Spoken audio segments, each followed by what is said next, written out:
Hey everyone, welcome back to my channel today. We're going to explore the stunning Pangasinan Falls and rock formations in the Philippines. Trust me, you don't want to miss this. What's up? It's me again, Pigado TV. Panibagong araw, panibagong vlog na naman ang ating tatalakayin. For today's video mga Pigado, andito po tayo sa Pangadilan, Columbio, Sultan Kudarat, kung saan napakagandang rock formation na ating makikita dito. Kaya samahan nyo ako at titingnan natin at iikutin natin kung gaano nga ba kaganda itong Pangadilan rock formation.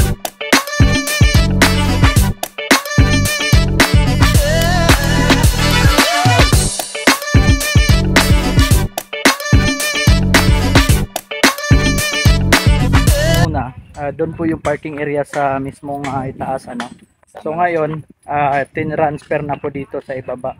So ang bayad po ng entrance parking fee ng motor 20 pesos, and then if ever na gusto nyo iwan yung helmet ninyo, magbabayad po kayo ng 5 pesos, and per head po sa entrance fee ng mga tao per pax, which is 50 pesos. Kaya nga tinawag ito Pangadilan Falls kasi kailangan natin mag-prepare sa daanan.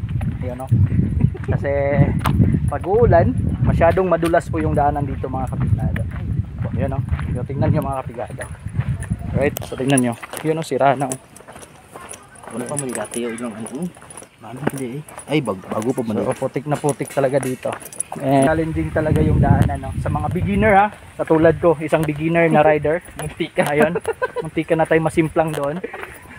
Kasi hindi natin kabisado yung terrain.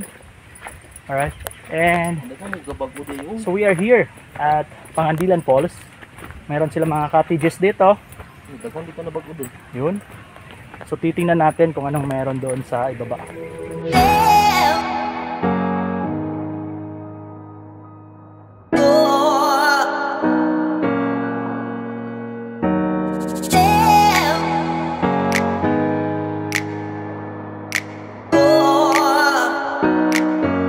Yung rules talaga dito mga pigado. So if ever na meron kang backpack daw, kailangan mo talaga iwan dito sa itaas kasi pinagbabawalan na po ng tourism ng Sultan Kudarat ang pagdala po ng mga malalaking bag dito sa ilalim. Ayan. So if ever na yung mga gamit kayo katulad nito pang vlog natin, siguradong bibibitin nyo na lang pababa, at least tinlungan tayo ng isang kaibigan natin dito, no? So if ever na wala kayong pera, hindi naman kayong makisabit sa kanila o makisuyo na hindi na lang kukuha ng cottages.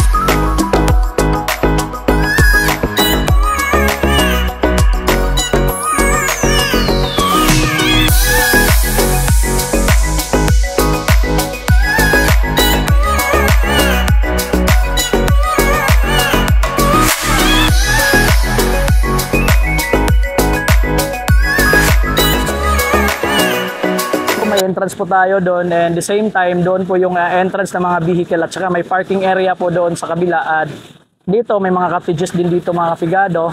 Ayan. So for as low as 200 pesos magagamit mo na yung mga cottages dito mga kapigado.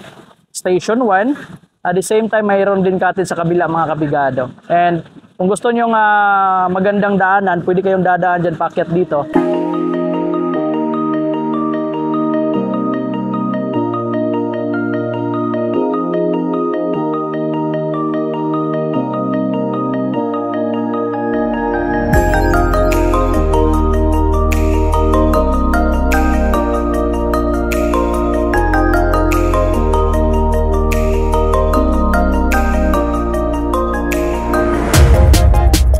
Kailangan natin bababa dito gamit ang hagdanan. Ayan. Gamit ang hagdanang kawayan mga kapigado, Yun. So kailangan natin dobling ingat kasi baka malaglag at baka mabalian ka ng buto. Alright? So yun. So siguradong mababasa yung pantalon natin dito. Ayan. So yun. So kailangan mo talagang gumamit ng hagdanan dito mga kapigado bago tayo makapunta sa mismong tubig talaga dito sa Pangadilan Falls mga kapigado.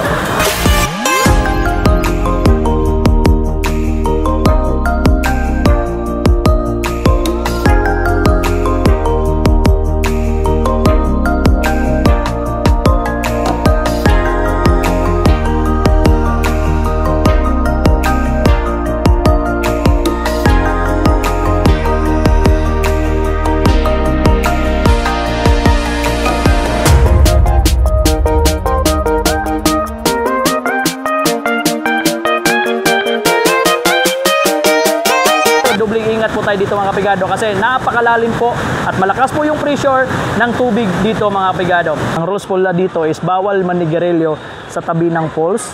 At the same time, bawal kumain sa tabi ng falls. Kaya pinagbabawalan para maiwasan yung mga kalat natin, para ma-maintain yung linis talaga dito sa Pangadilan Falls mga kabigado. At the same time, ma-maintain yung ganda talaga dito sa mga rock formation.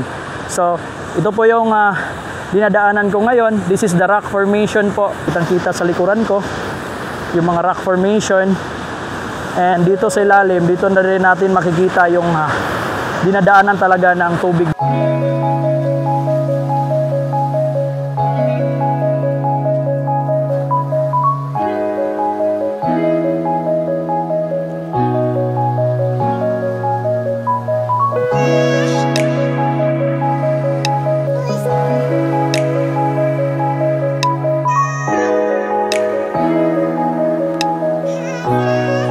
Pangandilin Falls is located in the beautiful municipality of Colombia, in the province of Sultan Kudarat. It's a paradise for nature lovers, offering crystal clear and cold water perfect for swimming and dipping.